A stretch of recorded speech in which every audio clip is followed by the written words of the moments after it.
So buda kwanza unakuwa kwa industry gani? Just kuuliza jo, apart from kuzona kwa part time rapper but full time kwa ulikuwa unaishi da au uko naishi Arusha, inamaanisha full time uko na 9 to 5? Actually, I wouldn't call myself a part-time rapper. I think Mujita, I'm a participant. Unaona zile watu wanapewa certificate of participation. Yeah, Mimi ni participant tu kwa this culture cause kuna siku nitaamka nisikie kuandika ngoma, kuna siku nitaamka nisikie kuandika article kwa website yangu. Ina depend na vile zimeni show. As far as 9 to 5 iko classified kidogo. Wala wanajua. Cause nimedeal na nyinyi jo, mi kuna msee nikuwa najua jo ule iko nini stataja ni nani, but msee iko NIS, niko like damn, okay. Si unajua nabonga jua nani? Yes, niko na idea. Damn, like msee iko part time making whatever, the next time making music, then the other time is there trying to find the threat. Inakuonyesha vile, but that also shows you the failures of Kenyan music, where like a lot of people who are very talented, because that person I'm talking about super talented, sindio, but had to look for another job, because I'm sure ukimpatia choice katika being a spy and making music, they'd choose making music. But you see, making music never used to, imeanza kupay bills na hii Gen Z. So kwanza ikikam to hii Gen Z whatever, ama this the Gengeton world, who nani una rate kabisa? Kwa the Gengeton world, Saru. Oh, Saru. Okay. So Saru is ranks high. Ikikuja kwa maboy, yeah, who are these Gengeton guys? I used to like this guy called Reckless. So alikuwa ethic. I used to like him a lot. Yeah. Since then, I don't think I don't know if this guy and that's why I like him because anafit kwa hizo category zote like rap and also Gengeton. Yeah. Trio Mio. Oh, okay. Trio Okay. When that kid came out, I must admit nili write off kidogo. But there's some stuff he's been doing, man. Yeah, he's very lyrical. He's super lyrical. Alafu ukitry kumagine yuko lyrical hivyo before 20, you always wonder how he will be at 30. But now he also has the biggest job, because no child superstar makes it past childhood. Shall I notice? Apart from singers, Michael Jackson, childhood stars never make it far. Ariana Grande, alikuwa childhood star. Wow. So when it comes to kids, yes, but akina Bow Wow unacheki, as soon as they stopped being kids, it's just there's that curse of being a kid superstar, and I hope your curse item get, and for that curse to leave him, he'll have to do the hardest decision, and that's why walk away from his mom, because as long as he's around his mom, he's always going to be treated like a kid. Unachekio, and you know his mom, but his mom also has his best interest, so it's I'd not want to be him, but I also hope hajui juu hiyo child curse, but kuna kuwaga na hiyo child curse.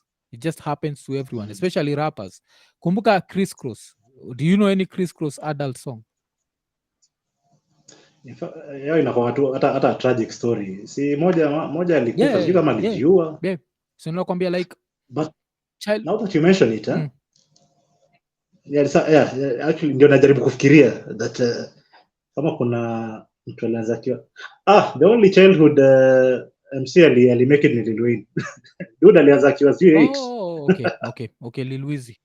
Okay, sawa. So at least, and that's a huge superstar. So yes, at least there's that one case of need. So mimi naweza mwambia study blueprint ya Lil Wayne. Yeah, study your blueprint. Because you have to change a lot of things. Because at some point ile voice haizi maintain akiwa 30. You understand? That voice is a kiddish voice, and that voice is like one of the reasons why we love his ish, the way it sounds. Wecheza kama notice hiyo sauti waga, like it catches, grabs your attention and what. So now what happens ile time utako wecheza kama we cheki, like the subject matter has to change, flow has to change, yani but that dude, that kid is dope. Yeah, he's Actually dope. your voice yake ndio ilikuwa nanibo kwanza tu siku za kwanza. Yeah. Your voice But then yake it grows on but someone. actually nilianza kumsikiza by accident. Kwa time nilikuwa nasikia ngoma yake ile napita mahali nasikia ngoma yake, then nasikia anasema vitu interesting, so now I go back and look for that song and nikarealize huyu dude ako fiti sana. Other than those two, unajua hao wengine ndio wako gengeton ndani, so gengeton bila lyrics zinanibamba. Yeah, cause I'm still a purist kiasi. Vile nimekwambia mi unajua nakwaga purist in two ways when I'm listening to bars, headphones najua and but when I'm not using headphones, when I'm using like the big speakers to listen to music, another song that I love because the way it sounds on big speakers ni Pesa Ndogo. Wow, that song sounds dope. Ushasikiza ngoma kwa big speakers? Pesa Ndogo ya Major na nani? Major na X-Ray. Hiyo ngoma on big speakers. Hiyo naweza ambia msee yote ule anatusikiza jo. Enda usikize ngoma on big speakers. Make sure you've set the bass right and the tweeter right. Iko na yani the mastering, I don't know who did the mastering for that song, but alikuwa he made it for the clubs. It sounds too good. Alafu nini, kuna swali tumeulizwa hapa, nizataka kusikia opinion yako. Kuna msa ameuliza, what do you guys think of Mr. Blue, what he said? Mr. Blue, because Mr. Blue pia alikuwa child superstar, si ndio? Yes, he started quite young. Yeah, he was a kid. Yeah, so he was a child, yeah. Yeah. So, Mr. Blue? Mr. Blue was he was dope. I've seen him trying to make a comeback. Kuna ngoma yake actually quite recent. But again, the reason sikumbuki na ilikuwa recent is bado haja match his prior success. Yeah. But he's still very talented. Okay. He's still very talented. Unajua uzuri wa Tanzanian artists.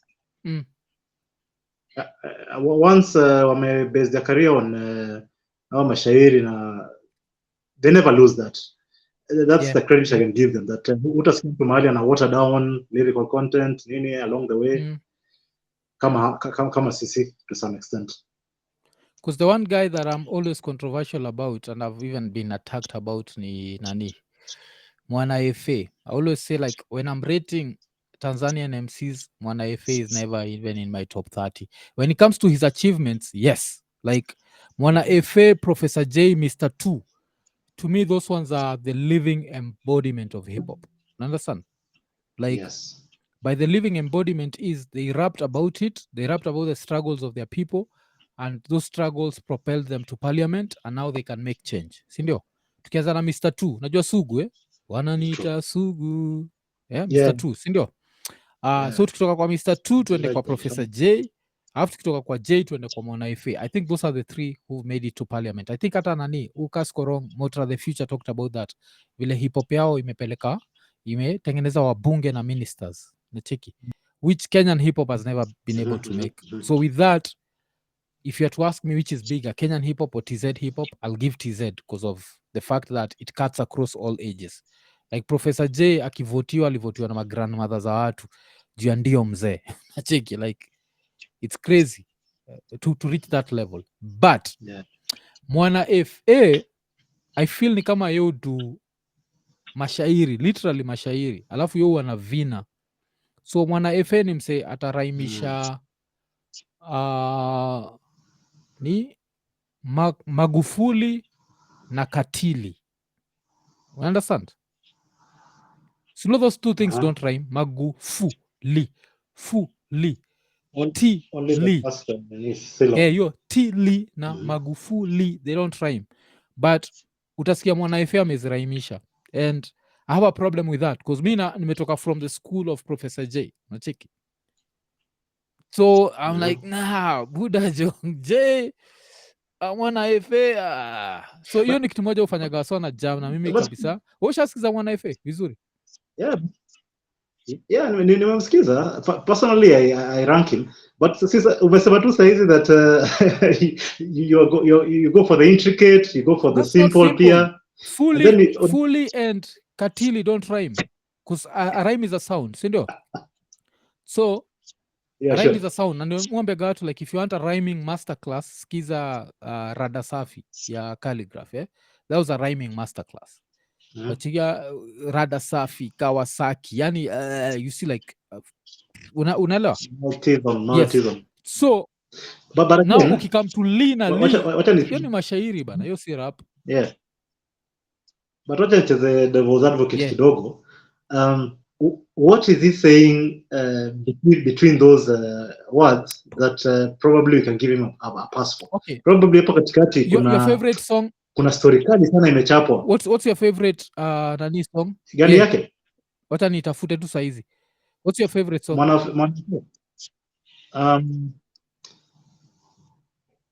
It's been a minute since I listened to him, Mseyote to be uliosikizaga honest. mwana FA cause wase ubonga mbaya sana niki criticize mwana FA. And I always say like it come to the top achievers of East Africa when it comes to rap ish, mwana FA, Professor J and nani Professor J and Mr. Sugu will always be above the rest.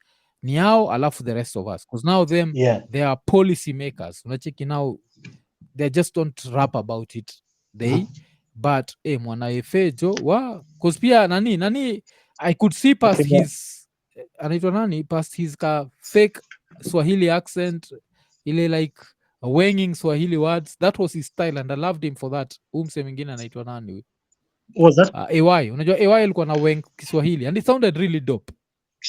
Wacheki so AY itakuwa ni niko na miwani, yani itakuwa okay yako isa miwani, but he used to put an English twang on whatever. He still does that and it sounds really dope, and he rhymes. But mwana FA na kuaga zile za like damn, kuna time zingine hata wasa wakienda wasikize ile interview tulifanya na Calligraph. Kuna time tuko tunabonga juu ya hiyo like when you listen to a rapper and the rhyme is there and they never rhyme it, they just go on their own ish, nacheki like so I don't know but mwana FA wetafuta tu kitu yote liriki yote ya mwana FA alafu ucheki alafu actually ndio nilikuwa kuchukua my laptop because I don't want to leave this this screen. Naweza nitakwambia tu tuendelee, nitakwambia cause hapa hiyo nini in the meantime ukitafuta hivyo naweza kutafutia hata ngoma commercial kabisa ya Professor J akiwa na nani akiwa na Diamond alafu alikuwa anasema nilifanya kazi nifanye mziki wakatabiri nitalosti, wengine wakanishawishi tuloge kuondoa mikosi na komaa na mziki ingawa jua la utosi, naamini wote tunapita na kamwe maiti haijioshi, jina langu lishatumika sana kutajirisha watu, nyota ndogo alishasema kuna watu na viatu, dunia kama jalala tazama kwa jicho la tatu, unachekio tatu watu viatu, alafu na ni saa mbaya kwa watu wa husda na roho mbaya, tunawaita wakatifu kumbe ndio mavaa mbaya, unacheki like the rhyme is there, so I've seen Tanzanian artists do it, why the fuck are you not doing it? You'll agree any comparison with Professor J, anyone will fall short. akina Solo Tang, akina Afande Sere would not fall short, Rostam would not fall short, you understand, like it's just a mwana FA thing, and I think he's such a likable guy that everyone just ninis, because mwana FA fun enough ni best ya DNA na DNA alikuwa ameniambia anaweza nigetia interview na yeye, but I just can't see past hiyo because muonaga mufil ni kama na expect ameifanya kwa ngoma moja, napata ameifanya kwa ngoma karibu zote, and that's what pisses me off, because of course you have your artistic freedom where you're allowed to do something, but now he does it in every single freaking song, and I get pissed with that, like no, don't do it in every song. Yes, do it in one song, do the kama shairi version, because vile wasosemaga TZ ni mashairi peke yake. Me I disagree, TZ has some dope rap songs. They have some mashairi, it's very versatile. Yeah ni cheki ilikuwa ni bado nipo, kuna msame niambia hapa niangalie juu ya bado nipo, wacha nionekane naweza pata lyrics za bado nipo kwanza bado nipo lyrics. So then apparently there's a song they have done with Sugu and Professor J. I don't think I've Yeah. ever heard this one. Yeah. Oh, okay. Na iko na nini?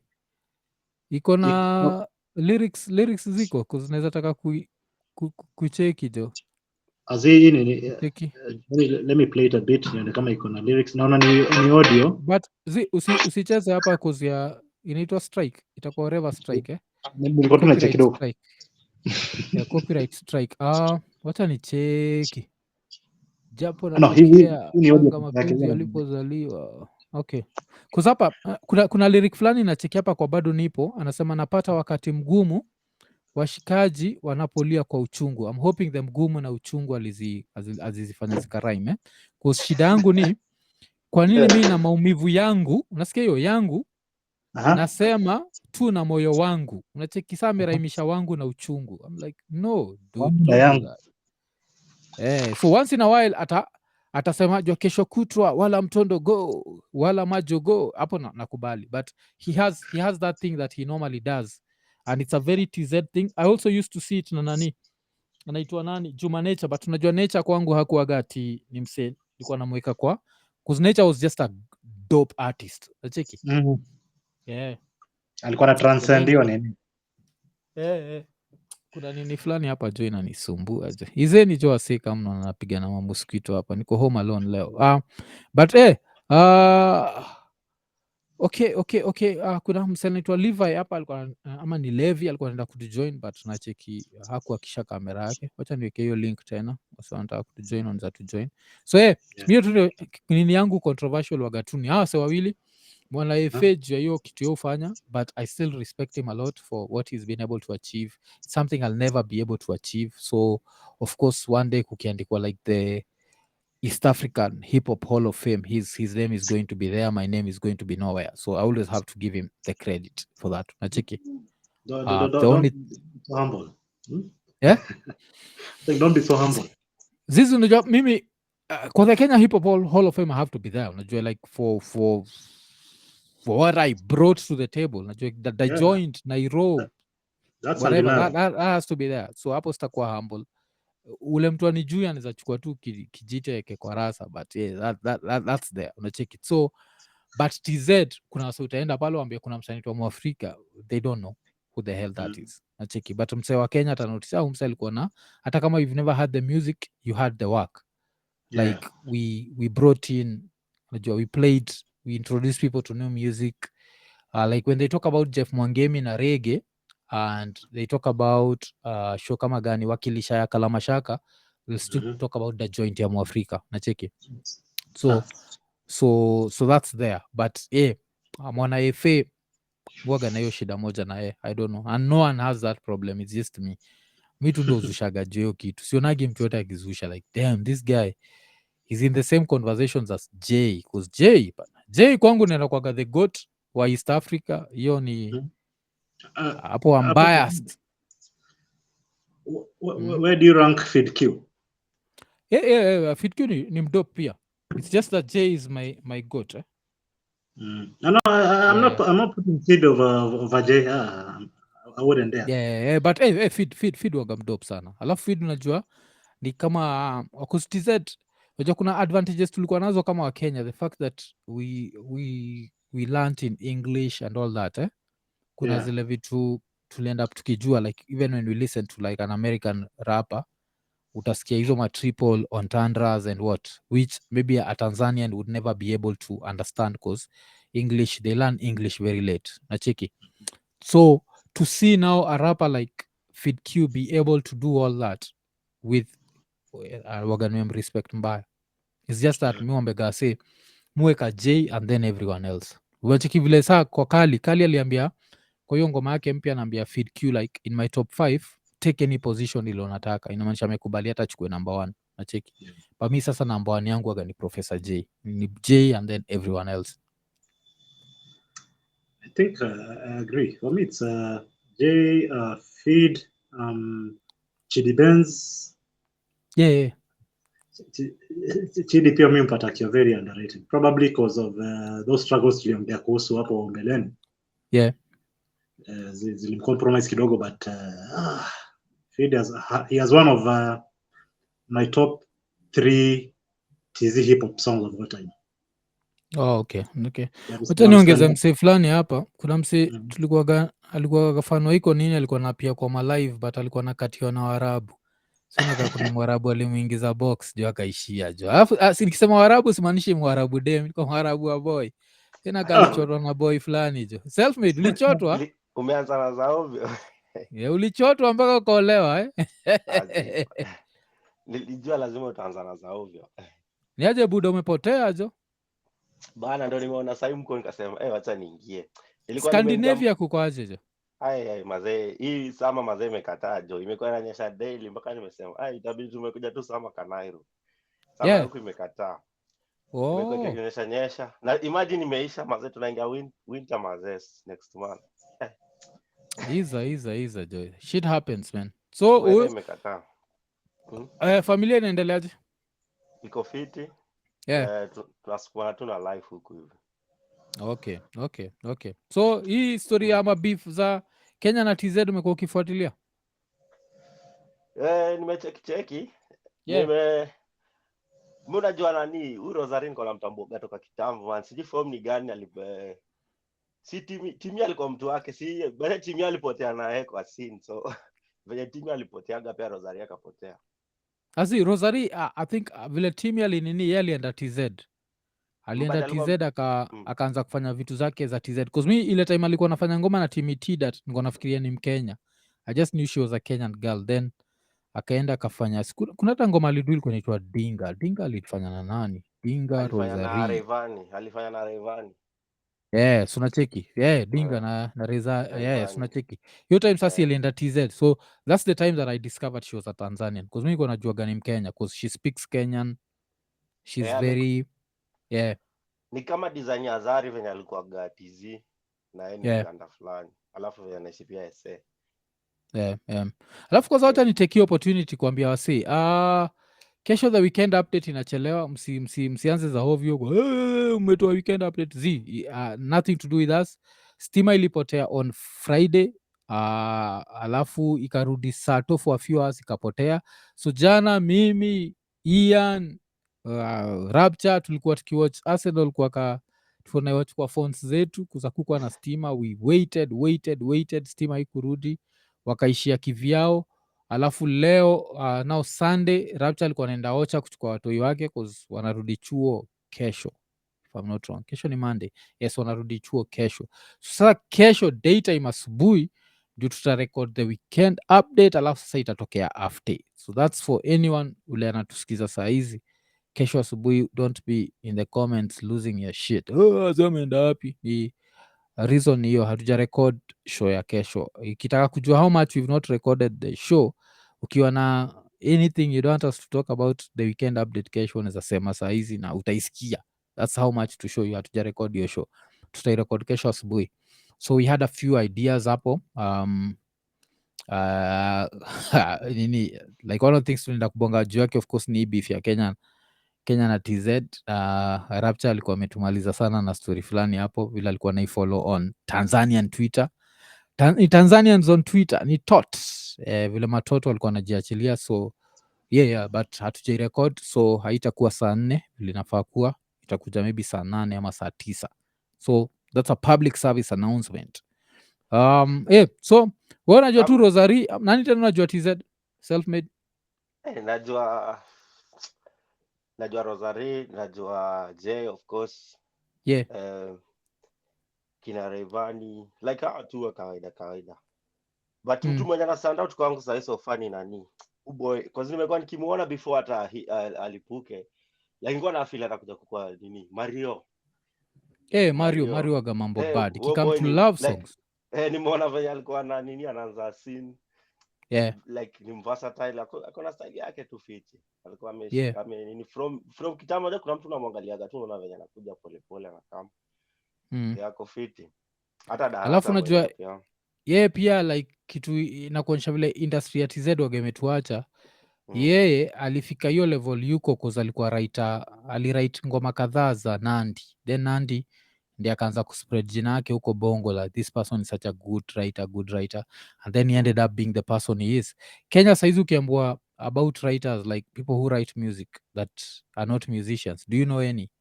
So TZ wagametuacha, suchukwa ni mafala, but tu wagametuacha hata kabisa. nani Newa Mitego sijaliendaga wapi, pia alikuwa gafiti Newa Mitego na nani Mr Blue pia sijui form ni gani, lakini pia alikuwa gafiti.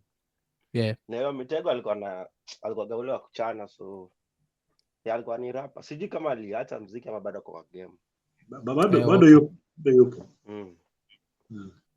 Oh, okay. Newa Mitego. Kuna anaitwa nani, Duncan Rafiki anauliza what happened with the blackout. Ken Coast walikuwa na stima jana? Ilikamsa ngapi? Same experience. Jana ilikuja I think ilikuja jana, liko siku gani? Sato. Jana stima ilikuja I think ilikuja usiku, ilikuja kaa saa 2. Ilikuja kaa 2. Na pia leo hata leo kuna vile imepotea, but leo imepotea in intervals of like 30 minutes inarudi. Jana ndio ilipotea ikarudi saa 2. Oh, cause kitu fani na mimi ni ilipotea on Friday, so that's the reason why Friday tulikuwa tumeanza kuset up hivi ikapotea, so that's the reason why nafanya live saa hizi, cause Friday haikuwa. Alafu saa Friday what I did was I just grabbed my phone and ended up doing the live na phone hivi, but sasa jana ikarudi around, was it around 1, then kurudi 1 around 3 tukuwa tunangoja iya nakuje, so juu ile tufanye show, so hiyo time bado stima bado iko, so 3 imekuja hiyo time nikuwa nishamaliza kuedit show ya nani, show ya umsanaitwa nani, Teardrops. So now I was uploading the Teardrops show. I think nilianza kuiupload late kidogo because lunchtime nilitoka nikaishia na mjunior place fulani, alafu sasa ni hiyo time nikaacha ikirenda, so of course it rendered ikamaliza, so nikirudi around 3 something I was like damn, I need to upload the show, lakini itatokea Sunday. Nikianza tu kuupload hivi pap stima ikapotea. I think that was around ile time tu Ian aliingia, so Ian I think aliingia a few minutes to 4 pm. Unajua mnanibamba mnabonga story ya stima, mimi mara ya mwisho na kusikia story ya stima nasikilia kweli. Ni msa first world nataka na inabonga jo story jua nani Osoro iko masaidi za Delaware, so vile ilipotea around saa 10 hata usiku, so nikangoja tu, tulikuwa na kina Rapture ama mpaka around 7 pm tukingoja tu ianze, but pia with such a show with time the more you wait for nini energy za wase zina deep, unajua hivyo. So tukaona hata stima ingerudi hiyo time hatungeifanya, so around 7 hawa akajitoa, then mi nilikuwa disappointed na Arsenal, but around 8 nikamwa wacha nitoke na mjunior tuende tutafute dishi. So nikikuwa huko phone yangu ilikuwa I think nilitoka kijani phone ikiwa like what percent was it? It was a very low percentage cause nilipatiana gani hii place niko stima basically ipoteagi, mpaka nilipatiana power banks. I was like I don't need this, nikapatiana. I don't need this, nikapatiana. Nilikuwa na speaker fulani ile ni power bank nikapatiana I think like 2 weeks ago. Wacha stima inikumbushe jo niko third world jo, so sikuwa na power bank. Nilienda jana like nikaorder power bank jana, so na expect ifike around sometime this week. Moral of the story, kuwa na power bank, that's number 1. Number 2, nangoja hiyo Apple event. Kuna Apple event in September, sindio? I think ni next week.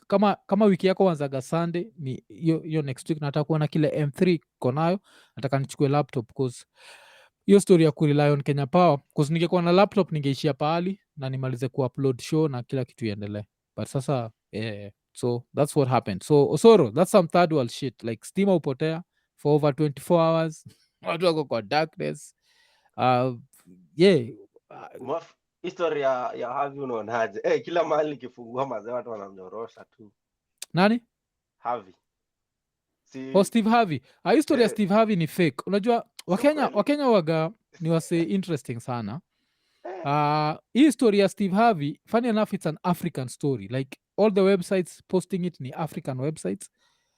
Mwambiaga watu like any celebrity story, the first place unafaa kwenda ni inaitwa TMZ. If TMZ is not reporting it, it's not happening, because that's their main whatever, like business. So hii story iko tu kwa African website, sijui whatever.gh inaonyesha ni site ya Ghana. Of course huo fala akuagi hero wangu in any way, wanaonaga akiwa fala fulani anakuaga na ujinga za kuonyesha watu he has a perfect life and what. So but hadivorsiwi na wife haja cheat, just a bullshit story imeanza na African websites and it's just run. Hata ukienda nini, si leo amepost kitu on Instagram, enda kwa comments tunaona tu ni waafrika tu, hey, you become a motivational speaker, wachikimsanaitwa Mutulu, mwingine hey, wanaitwa just Africans. It's not a real story. Na wametrendisha bibi, then nadhani ni kweli. Ndio na fact check saizi hiyo kitu nasema. And I think you're actually right, eh? Buda, tuko in a podcast business, Joe. I'm right. Ukiona nikimake mistake na imake intentionally. Like nangelotaka TMZ na mtu tofauti sana. Hata story ulikuwa unasema ya Kimi pia ni wako, pia nilisikia kwako. So story gani? Ya Kimi, hiyo story ya Sijati alikuwa. Hakimi the footballer. Ile story unaangalia footballer, sijui kuna footballer aliregister vitu na madhake, it trended everywhere. It was a fake story. Like alafu ni African websites. Ni kama hizi maquote za Peter Drury. Ati Peter Drury has said even if Chelsea signed Microsoft, was signed by Microsoft, they would never excel. Nani ya kusema kitu kama hiyo? Peter Drury hajasema, but unapata mafala wameretweet. It's just an African thing and it's annoying to some degree. Za Robert Mugabe of course, but those ones are normally hilarious. Za Mugabe zinakuwaga hilarious sana. Hizo sinaga shida nazo. Kuna mosquito fulani hapa inanidea jo, alafu nikaa inajua leo sina otherwise cause I have to some shit. So uko Scandinavia kuna mosquitoes eh? Sasa ita survive aje na hiyo weather bro? Cause sasa tunaingia winter, kuna vitu zi survive huko. So mimi hata sasa siko ready winter cause hii summer imekuwa tu nikaa winter at the same time. Jua inakaa siku mbili afu tunarudi tena weather ingine ya ufala. So September mwisho I think snow itaanza kuanguka. Itabidi tumeondokea tukuje Kenya kiasi. Round hii nakuja kama miezi 3, nimechoka bana na hii weather imekuwa za ufala. Utakosa na bibi jo. Unless unabeba bibi. Hata kama lakini baadaye. Actually enda ameanza hiyo story cause alikuwa anasema yeye pia enjoy summer, so at least anafaa kwenda place yenye kuna summer. So nikamwambia ni sawa, tunaweza raka Nairobi, but lazima mimi nitangulie kwanza, nipige kwanza kwa masiku zangu alafu yeye atakam. So atakuja baadaye. Hata shindwa kama una nini? Kwa unataka kumcheza? Unajua hata apart from hiyo kuna ile design ya ukikaa na demo wako utakuwa na ile freedom. Unajua kuna ile design unataka kwenda let's say penye wasem mabeshe zako wa mtaani, uwezi kuwa umeshinda hapo mwongea Kiswahili, atakuwa zile za anataka at least sana kitu anaelewa. So baada leo stress more unafaa kuja nini umalize shughuli zako na families mabest, then akikuja utakuwa na time yake, kwa sababu mkikuja wote ina bo au kena mali. So kuna places zingine unaweza enda naye kama club nini na kwa tena ni ngumu. Kala sasa nakumbuka tukao tumeenda tunajasika have sometimes though kunywangi pombe, but kuna ile design zetu tunaweza kunywa na bado tu drive na which hapo hairuhusi. So nakumbuka kuna time tumekunywa Mombasa, amesema hakuna msana anaendesha hiyo gari haizi ingia kwa sio ready kunywa. So yeye ameleta ruhusa za majuko. Sasa kuna vitu zingine tumtapitana. So mimi una ukitangulia kwa actually wote ufanyanga hivyo, unatangulia unajipea Buda cost kuchunga cause kuna like one of the most scary stories nishaisikiaga ni kuna kuzo wife walikuwa coast, alikuwa ametoka job wa one of these like fast food chain stores.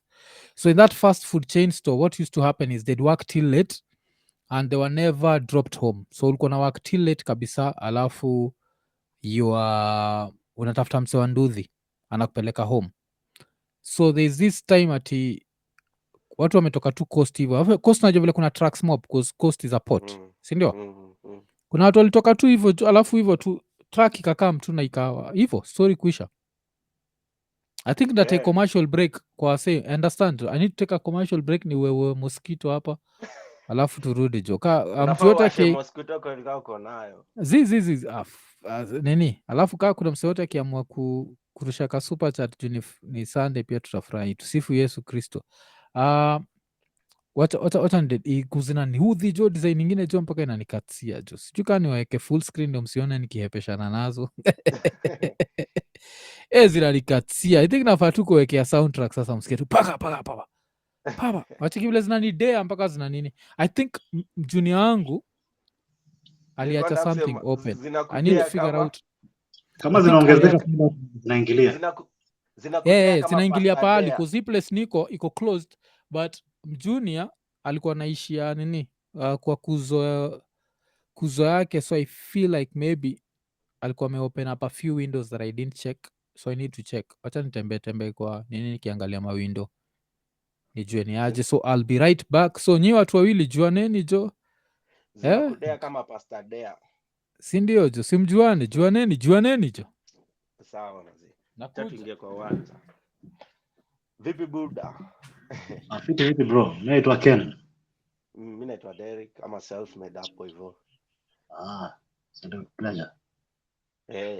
Mna goka Nairo?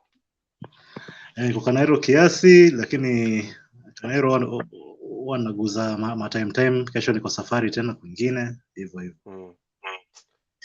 I mean nimemsimtaani mazee, weather huko round hii imekataa kabisa, cause sasa saa hii ilikuwa sama but haijakuwa sama, so ni tricky. Uko wapi exactly?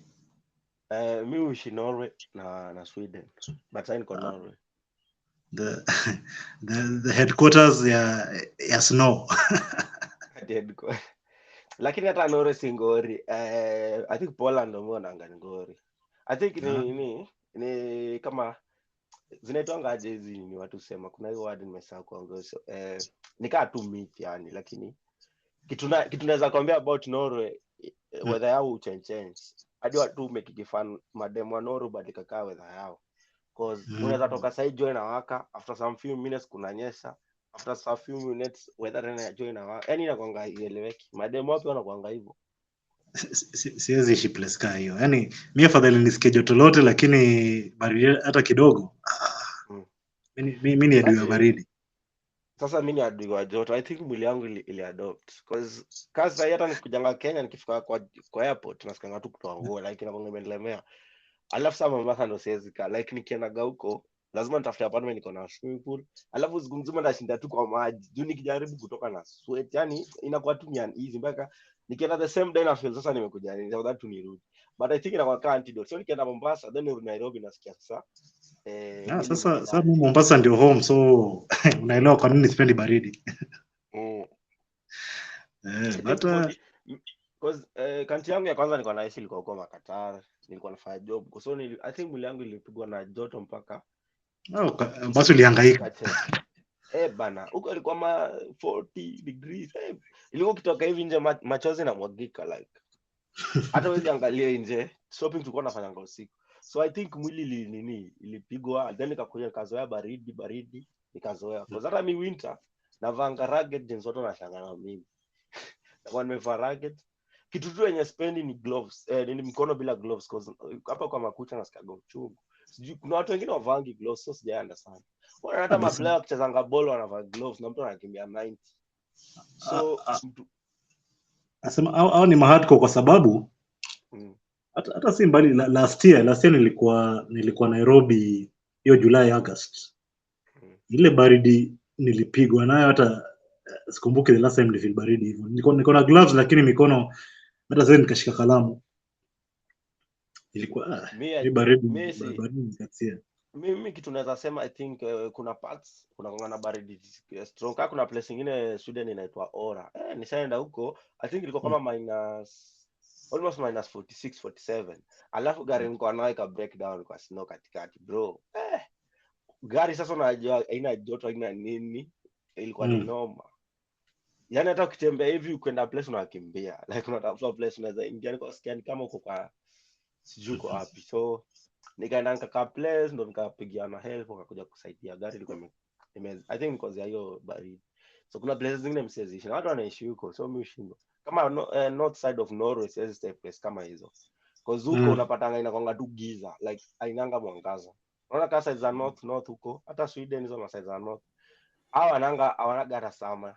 So unapata ikishafika saa 8 giza ishaanza kuingia, then asubuhi lights kwa mbali. So imagine watu wanaishi huko, though kuna kwanga zile za kuna do alafu life ni cheap huko, so watu wengine wanaenda kusacrifice, mtu anajipiga huko kama miaka 4 ana save afu anatoka, but mimi hata kama ni pesa wacheka huko siwezi stay. Hiyo ni side gani?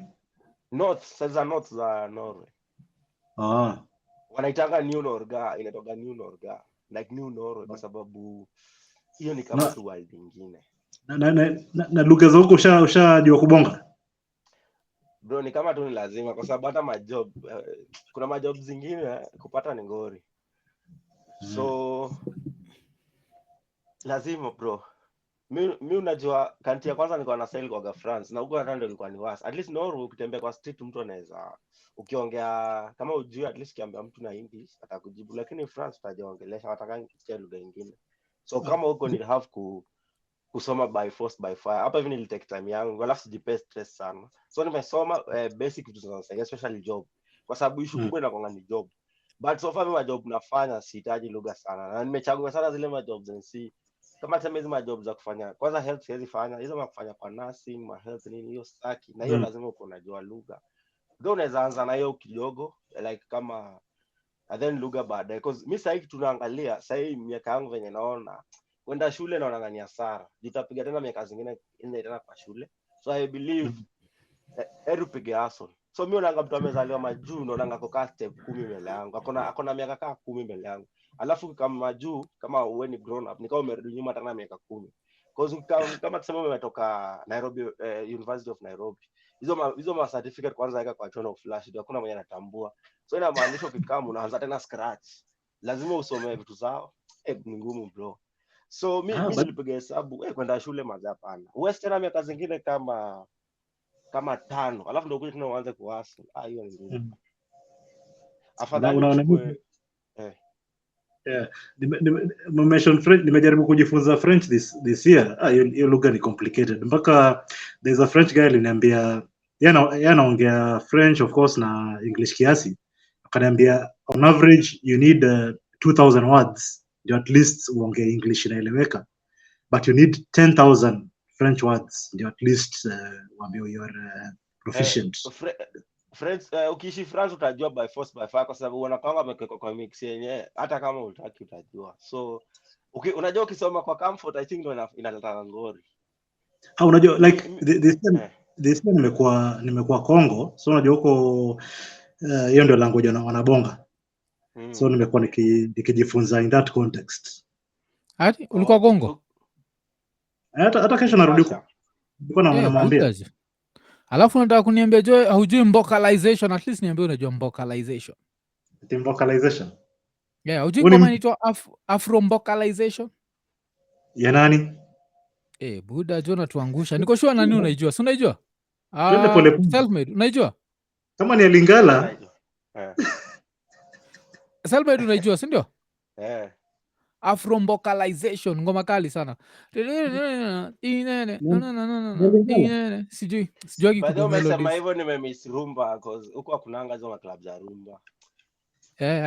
Afro mbocalization ngoma kali sana. Endo we search. Sifurahiagi lakini vile ilikuwa mastered, I always feel like haikuwa mastered vizuri. Nimededisha hizi vitu mob yani na bado naziona jo. Hiyo time unaona nimeenda hivi nimededisha kaa ashu. Nashindwa like ziko wapi cause nimetry kutafuta space imefunguliwa sioni.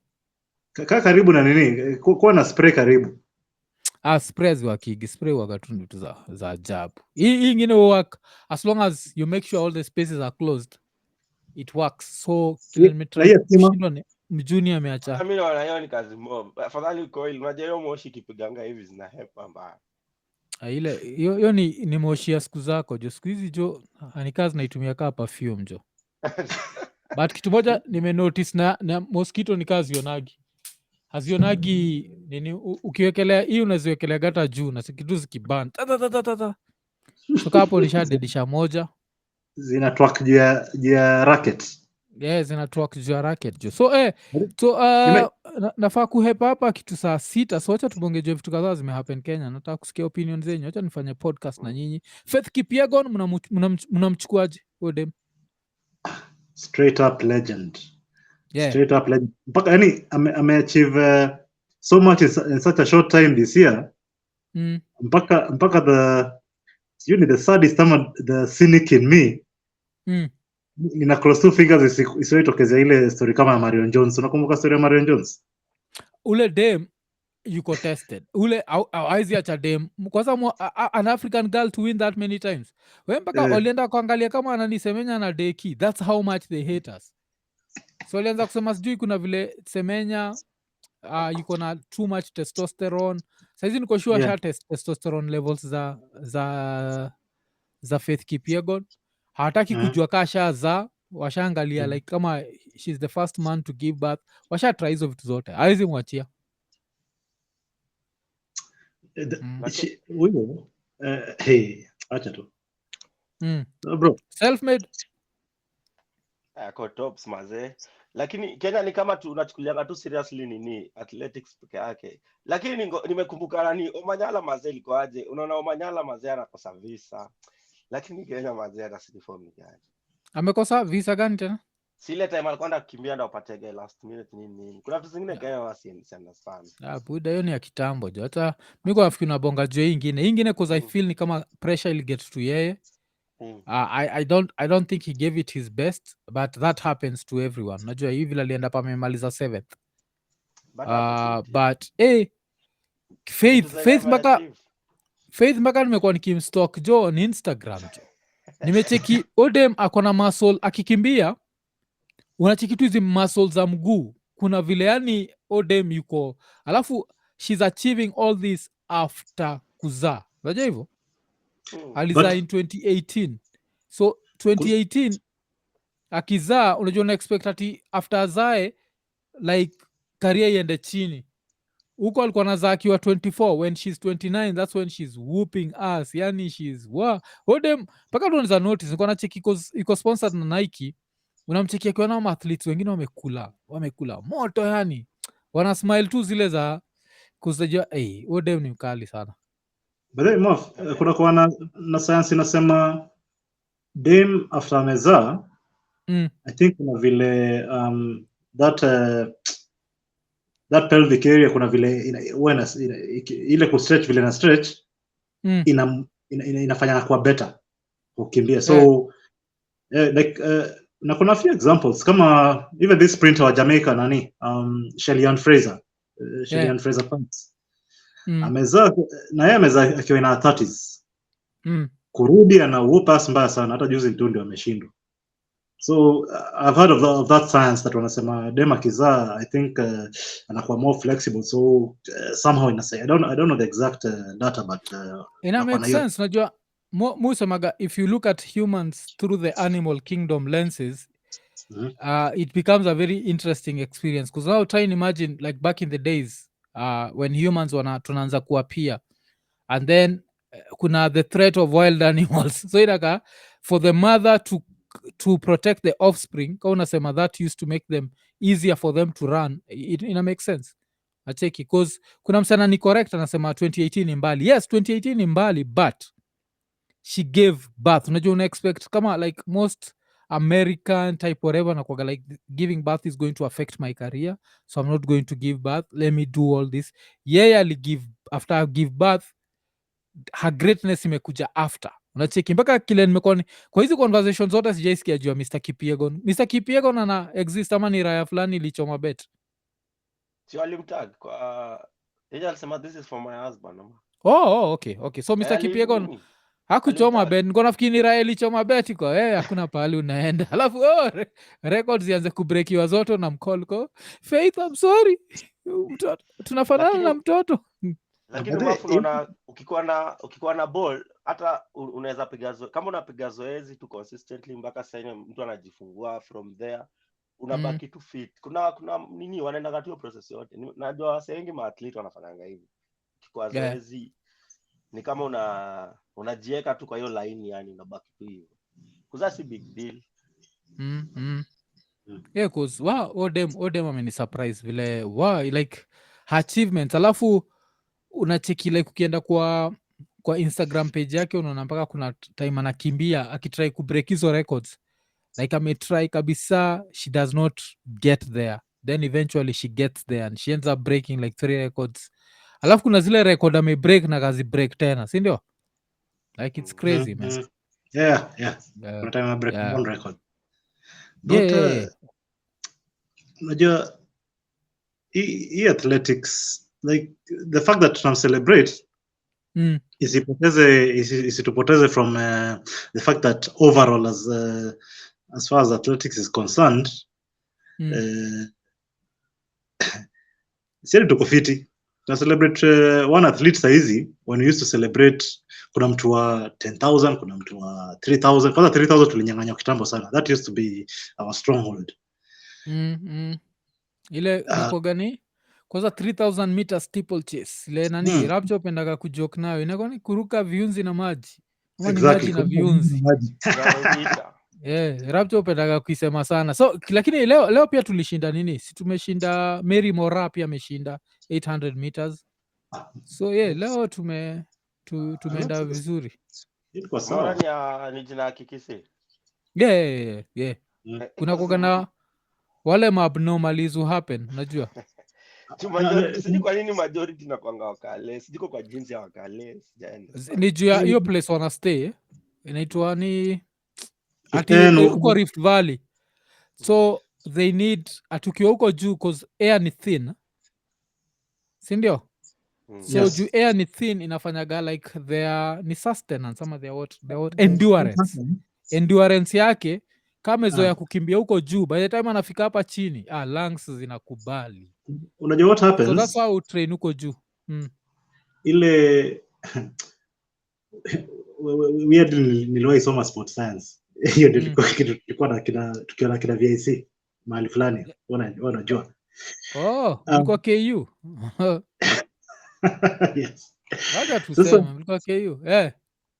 Nakumbuka mlikuwa na group bwana, hii group haiko go through Kuon. Nakumbuka Kuon. KU na UON. Hiyo iko project. Hiyo group mwafu utajipiga mwenyewe. So kama like wewe unacheki tu nazidedisha jo kininja jo. Mimi ni mkali kwa hizi vitu. Wewe mbona mkutoa hiyo project? Ilikuwa KU na UON. Kuna zile vitu najua vile nimesema hizo siku kitambo ilikuwa we were like najua hatukuwa ichukua hiki tu as seriously as. That's the one thing Musa maga, like I give credit to today's artists. They're giving it 100%. Si tulikuwa wale wa 1 minute tunaichukua seriously, the next minute tunailenga. Unacheki hatukuwa tunaiangalia as so everything has changed. Like so I would not say tulichukua that seriously, so that's the reason why. Okay, so hii story hata naona what I wanted to say, naona kuna watu hapo tayari wanaongea, kuna JOB. More red blood cells. Exactly, so body ina adapt, so iki huko juu kwa starved of oxygen, it learns how to produce more than normal. So hiyo sasa ndio so JOB na Brian Walesh one point. Then naona kuna demaitwa Winnie Safi. Ni dem Winnie ni dem buda jo. Unaitaje dem? No, nimesema dem. Winnie Safi. Okay, nilikuwa nimesikia tu mse anaitwa.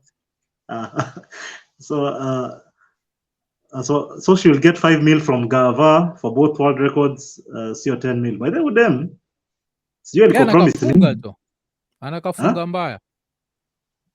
Cause nani anaitwa but the Gava walisema ni for every time you break a record, not every time you win. So I don't think this time I may break recording in. I may break these past 2 days. No, haja break record. So hata ndio ananiambia hapa, he said by law if you set a world record ni 5 million. So ni record sio gold medal. Okay. Yeah. Na so hizo records tayari ashaingiza ka 15 million. Hiyo ilisha happen, but kuna mtu pia hapa amesema saizi ukishinda hiyo World Athletics ako nashinda 75,000 for each gold. So that means ameingiza ka 22 million fulani roho safi. KRA wamebambika mbaya. KRA wako housing. Lakini mwafu sikuna do mtu anafaa kuget kutoka kwa kanti kama unabeba nini bendera nini ya kanti. Kenya jo, bendera ya Kenya tunajua ni ngodha jo. Yeah. Hata ukirepresent taifa hakuna kitu unapata kwa rais.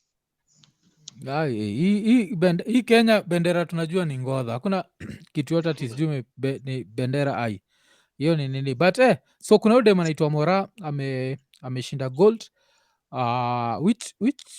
which is a good thing. Tukitoka hapo wacha tubongejia, kuna kabuda inasemekana kalikuwa kidnapped, kabuda kashuge Cabras Sugar. Mnajuanga Cabras Sugar?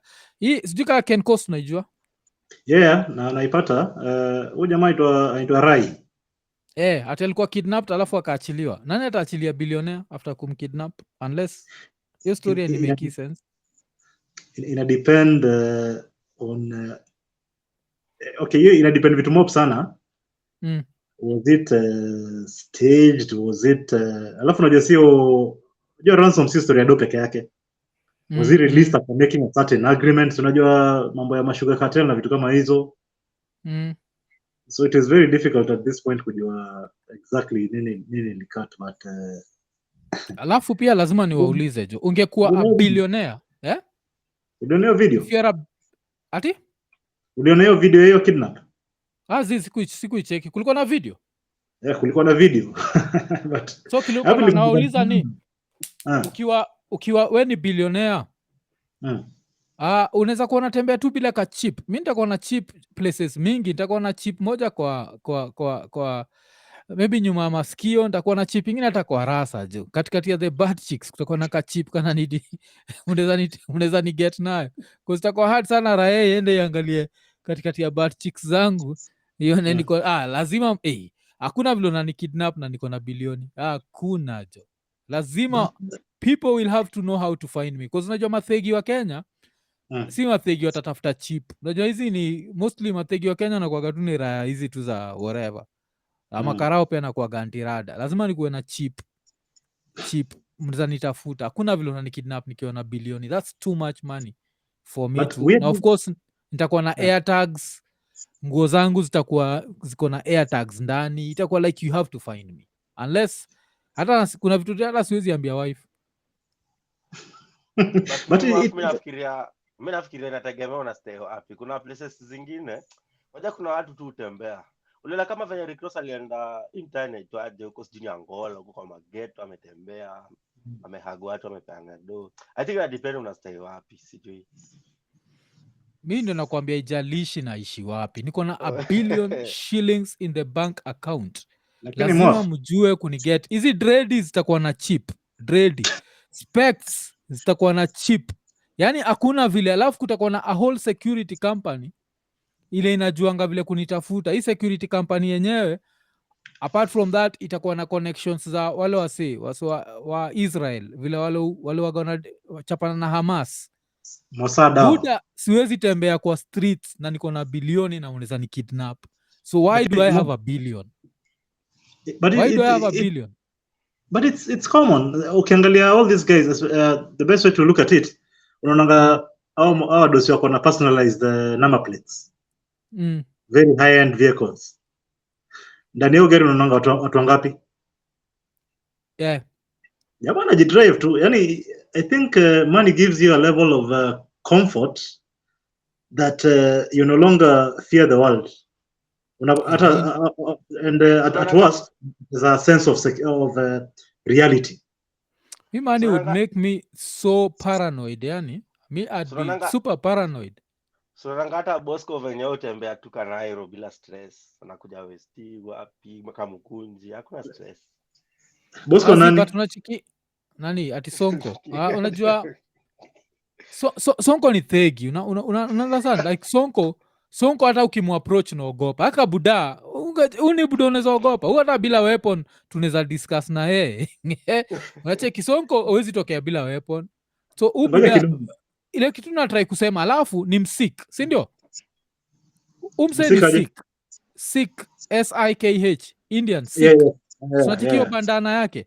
So inamaanisha since ni msik, weka chip